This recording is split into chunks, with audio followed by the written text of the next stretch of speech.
अस्सलाम वालेकुम। Cooking with सीमा खान में आज हम बनाएंगे मटन के कोफ्ते। ये कोफ्ते बहुत ही सॉफ्ट और बहुत ही मज़े के बनते हैं। इसे आप एक बार ज़रूर ट्राई कीजिएगा, इंशाअल्लाह आपको ये ज़रूर पसंद आएगी। रेसिपी स्टार्ट करने से पहले मेरी रिक्वेस्ट है, जो मेरे चैनल पे अभी नए नए आए हैं वो प्लीज़ मेरे चैनल को सब्सक्राइब कर ले, ताकि आने वाली हर आसान सी रेसिपी की जानकारी आपको पहले मिले। रेसिपी बनाना शुरू करते हैं। बिस्मिल्लाहिर्रहमानिर्रहीम। यहाँ हमने आधा किलो बकरे के कीमा ले लिया है। उसे अच्छी तरीके से धो के हमने छान लिया है। कीमे में पानी बिल्कुल नहीं रहना चाहिए। अब एक मीडियम साइज़ की प्याज को एकदम बारीक चॉप करके आप डाल दें, और 3 टेबल स्पून हमने भुनी हुई चने की दाल ले ली है। इसका पाउडर बना के हम तैयार कर लेंगे। और यहाँ हमने 2 टीस्पून खसखस ले ली है। आपके पास अगर खसखस नहीं है तो आप इसकी जगह 10 से 12 काजू ले लें।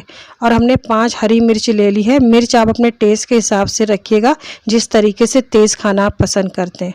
अब हमने एक मिक्सर के जार में कीमे और प्याज को डाल दिया है। अब इसमें हम खसखस और मिर्च का जो पेस्ट तैयार किए हैं इसे डाल देंगे। आपके पास खसखस नहीं है तो आप इसमें 10 से 12 काजू डाल लें। अब इसमें 1 टीस्पून भर के हमने कुटी हुई लाल मिर्च डाल दी है। ये तेज़ वाली है।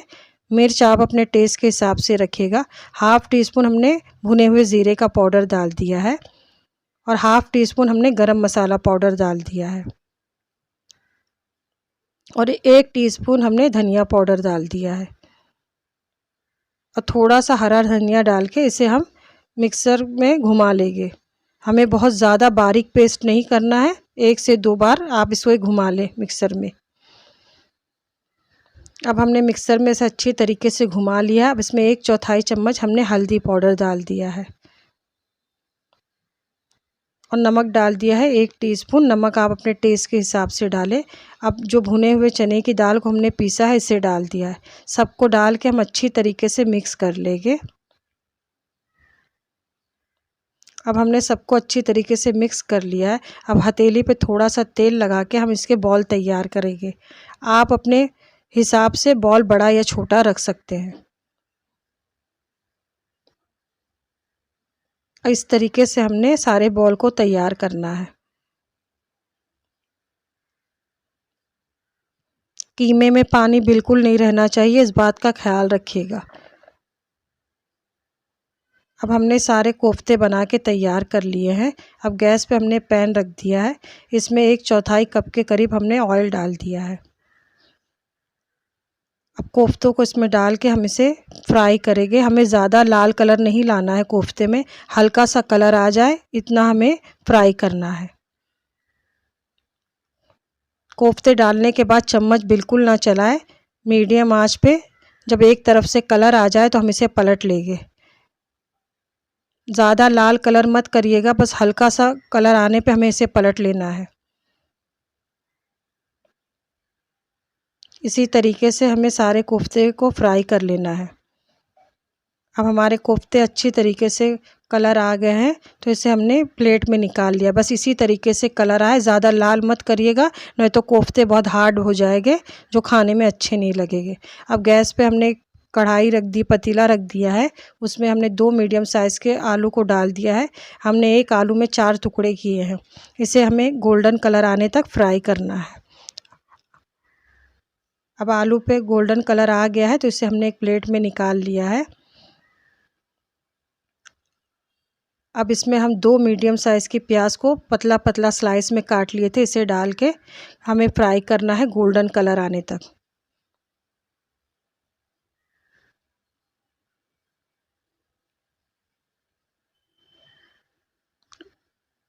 अब प्याज में हमारे गोल्डन कलर आ गया है, तो इसे हमने एक प्लेट में निकाल लेना है।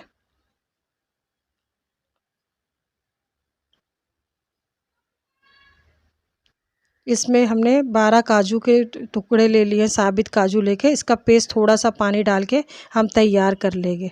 अब पैन में हमें आधा कप के करीब ऑयल डालना है। अब इसमें कुछ खड़े मसाले डालेंगे, जिसमें 2 से 3 तेज़पत्ता ले लें, 1 टीस्पून ज़ीरा ले लें, 2 लौंग ले लें, 2 हरी इलायची, 1 बड़ी इलायची, 1 छोटा टुकड़ा दालचीनी का। इसे डाल के इसमें हम 1 टेबल स्पून भर के अदरक लहसुन का पेस्ट डाल देंगे।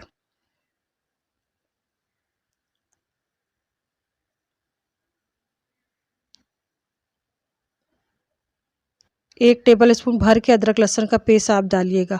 2 टमाटर मीडियम साइज़ के उसकी प्यूरी कर ली थी हमें, इसे हमने डाल दिया है। अब इसमें हाफ़ टी स्पून हमने हल्दी पाउडर डाल दिया है।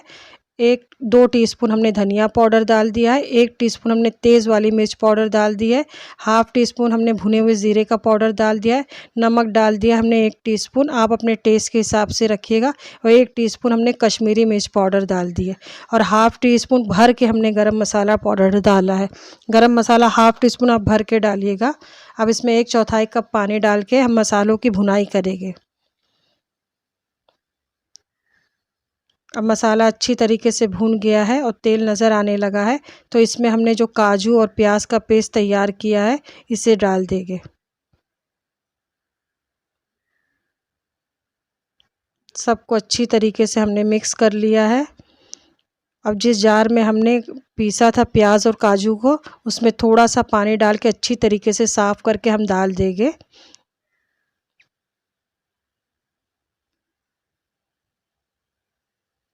3 से 4 मिनट तक इसकी भुनाई करेंगे। अब इसमें हम गैस की आंच को धीमा कर देना है और 100 ग्राम दही को हमने अच्छी तरीके से फेंट लिया है, इसे डाल देंगे। दही को आप कभी भी ग्रेवी में डालें तो गैस की आंच को धीमा कर दें, नहीं तो दही के फटने का डर रहता है, नहीं तो हमारी ग्रेवी ऐसी फटी फटी तैयार होगी जो दिखने में बिल्कुल अच्छी नहीं लगेगी। अब गैस की आंच को धीमा करके हम इसकी भुनाई करेंगे मसालों की अच्छी तरीके से।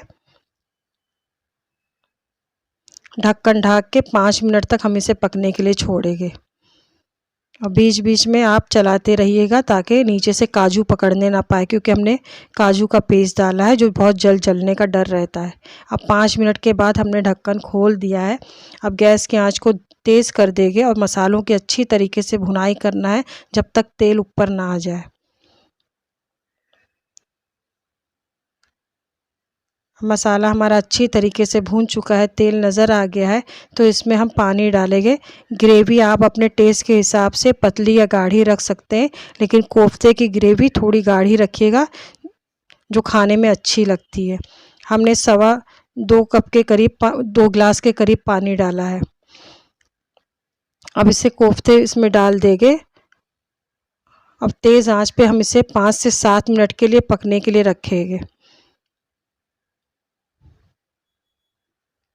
कोफ्ते पकते हुए हमारे 5 से 7 मिनट हो चुके होंगे, तो हमने गैस का ढक्कन बंद कर देना है और गैस की आंच को धीमा करके इसे हमें 10 से 12 मिनट तक पकाना है, जब तक आलू हमारे गल ना जाए और ग्रेवी हमारी थोड़ी गाढ़ी हो जाए, क्योंकि ये ठंडा होने के बाद और गाढ़ी होगी, क्योंकि इसमें हमने काजू का इस्तेमाल किया है।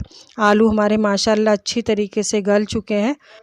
अब 2 हरी मिर्च को बीच में से हमने कट लगा के डाल दिया है, थोड़ा सा कटा हुआ हरा धनिया डाल के गैस का चूल्हा बंद कर देंगे और 5 मिनट के बाद इसे गर्मा गर्म आप सर्व करें। आप इसे राइस के साथ खाएं या गर्मा गर्म पराठे के साथ, ये बहुत ही मज़े के बनते हैं। आप इसे ज़रूर ट्राई कीजिएगा और जो नए आए हैं वो प्लीज़ मेरे चैनल को सब्सक्राइब कर ले, मेरी रेसिपी को लाइक और शेयर किया करें। दुआओं में याद रखिएगा। अल्लाह हाफिज़।